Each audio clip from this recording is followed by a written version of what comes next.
Hello there dear viewers, and welcome to a jam-packed Gamescom edition of the weekly video game news roundup Newsdesk from the people at TheSixthAxis.com. We'll get started right away with the latest on the PS4 straight from European Games Expo Gamescom, held earlier this week in Cologne. The big news is of course that we now know when we can pick up the console for ourselves. November the 29th here in the UK and 29 other countries, with the US and Canadian launch 2 weeks beforehand on November 15th. Available between those launch dates and the end of the year will be 33 titles from the pre-installed Camera Collection Playroom up to Killzone and Call of Duty. Also newly announced for launch is a version of that game company's PS3 title Flower, and what is being described as the definitive version of minimalist platformer N, titled N++. There's also the long-awaited PlayStation version of Minecraft, in development at Xbox 360 edition developers 4J, and also coming to PS3 and Vita, as well as Resogun, the spiritual sequel to Super Stardust by Housemarque. That's free at launch for PlayStation Plus subscribers. Sony still isn't talking about projects from its internal studios, with head Shuhei Yoshida noting that with such strong launch support from third parties, the worldwide studios teams can work away at giving the best possible first impression, rather than just releasing short teasers. What the company has announced is a number of titles produced in collaboration with its outreach teams at Santa Monica Studios and XDev Europe. Everybody's Gone to the Rapture is a mysterious first-person adventure game from the team behind PC hit Dear Esther, while Helldivers is a top-down cross-platform co-op game from Arrowhead Studios, makers of Magicka.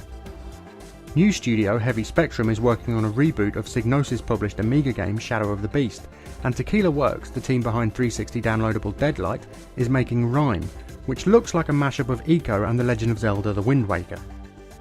Obviously Gamescom was the last big blowout before the PS4's launch, and with that come a whole bunch of new details.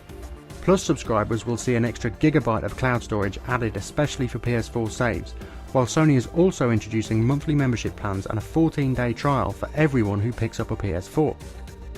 Already announced exclusive Infamous Second Son is now due in February, and Evolution have released the first direct feed footage of launch racer Drive Club. Guerrilla have detailed the customizable multiplayer in Killzone Shadowfall, as well as confirming that post-release DLC maps will be free, and the Binding of Isaac Rebirth will be part of the Plus Instant Game Collection when it launches next year.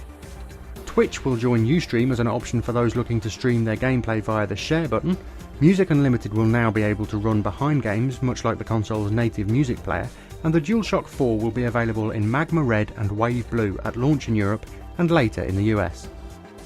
There will also be an upgrade path for those who pick up the PSN PS3 versions of particular cross-platform games and then get a PS4. While details are still to come, Activision has confirmed that it will cost around £10 to upgrade a copy of Call of Duty Ghosts. It wasn't just the PS4 in the spotlight during Sony's Gamescom briefing though.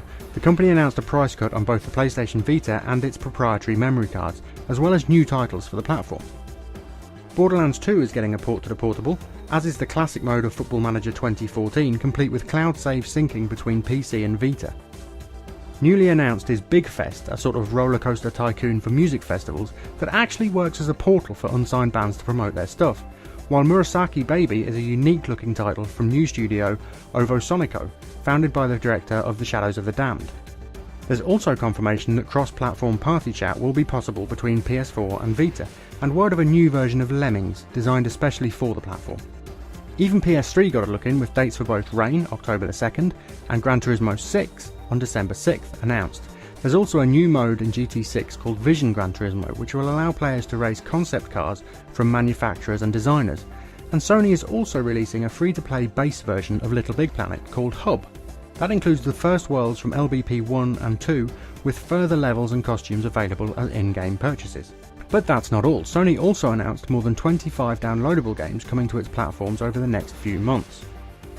Those coming to PS4 and Vita include Assault Android Cactus, Fez, Hotline Miami 2, Rogue Legacy, Volume, Velocity 2X and Switch Galaxy Ultra. While the Vita is getting Kick and Fennec, Muramasa Rebirth, Flame Over and versions of Gravity Crash and Joe Danger. The PS4 will see Starbound and Guns of Icarus Online, while even the PS3 will get Super Magical, Rogue Legacy and Minecraft. While Microsoft didn't hold a formal Gamescom presser, they did still have announcements to make, with the biggest probably being that all Xbox One pre-orders in Tier 1 European countries will receive a free downloadable copy of FIFA 14 at launch. The company also announced Fable Legends, an Xbox One exclusive co-op installment in the franchise. As well as that, Mojang published title Cobalt will be coming to Xbox 360 and Xbox One. A co-op mode for Rise was detailed, as was the company's new self-publishing push titled Independent Developers at Xbox, due to start in full next year. PopCap's Peggle 2 was announced as a timed exclusive and a launch title, while Plants vs Zombies Garden Warfare was reconfirmed to be exclusive to Xbox for a limited time, with a Kinect and Smart Glass exclusive feature called Boss Mode, which is effectively Battlefield 4's Commander mode reskinned in the PvC style. Fighter Within is a new Kinect fighter from EA, while The Division and FIFA 14 will receive exclusive content on Xbox One, and the Project Spark beta is due to open in October on Windows 8 and January for Xbox One. Outside of the big two showings, there were still plenty of other announcements made this week. The Sims 4 was finally unveiled in full, sticking to just PC for now and bringing with it a new emphasis on emotions, but dropping SimCity's controversial always online requirement. XCOM Enemy Within is the expansion to last year's Enemy Unknown, releasing in November for PC and as a standalone product.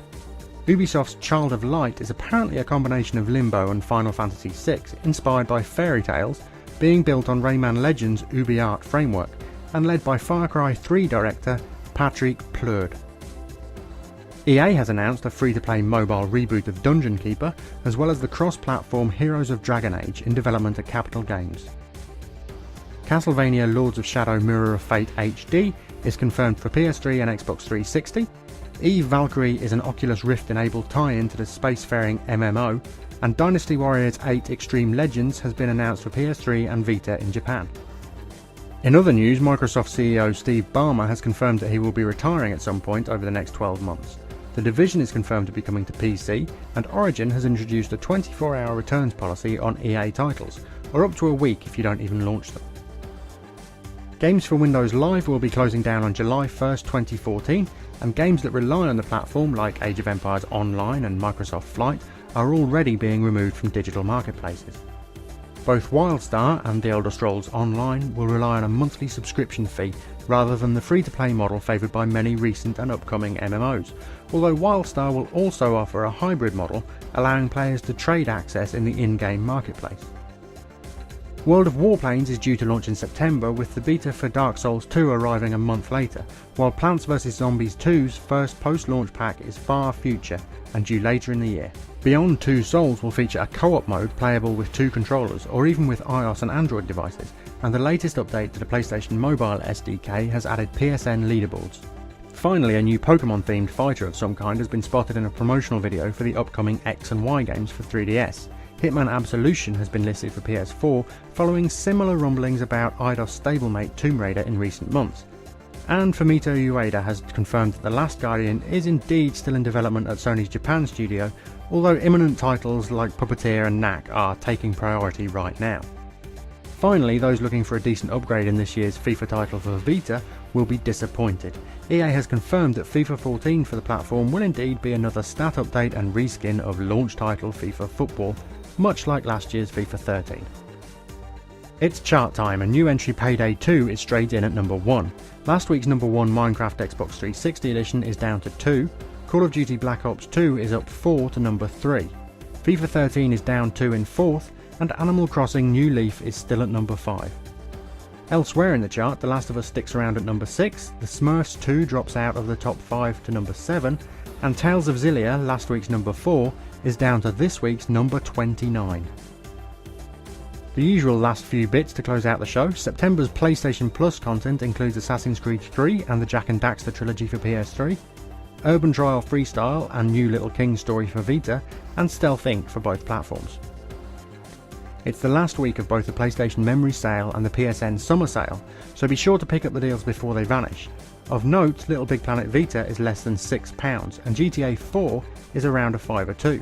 And those playing free-to-play PS3 shooter Dust 514 will be glad to know that a substantial update to the game, and the first of a new faster release schedule, is due at the beginning of September, including an upgraded Battle Finder and 3 new maps. That's it for this bumper edition of Newsdesk, but as ever, keep an eye on TheSixthAxis.com for all the latest in the world of games, and head over there now to see the first footage of next-gen RPG Lords of the Fallen, and that full list of new PlayStation indies, while you can follow us on Twitter and Facebook to get all the latest news delivered direct to you. We'll be back next week with more Newsdesk, but until then, thanks for watching.